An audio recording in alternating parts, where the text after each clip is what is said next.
Afternoon lakay. Ayan. May binigay na naman si Sir Ricky sa architect department. Ayan. Adobong manok. Ayan yung ulam. Adobong manok. Tsaka sopas. Tsaka puto. Tapos kanin. Ayan. Bibigyan natin kay Ryan yan. Ayan. Para makakain si Ryan ng maayos-ayos. Wala kasi kung plastic. Kaya dito ko muna nilagay. Malinis naman yan. Bagong ano yan. Ayan.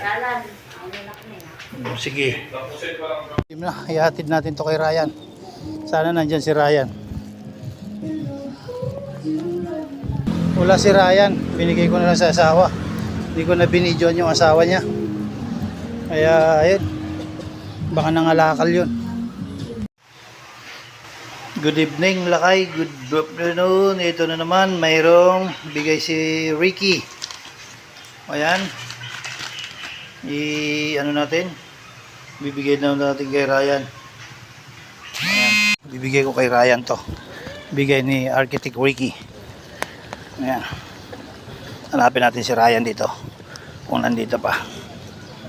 Ayan na si Ryan. Ayan o, kalbo na.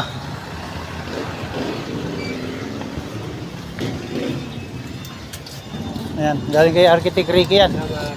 O yan, si Ryan. Kainin mo ah.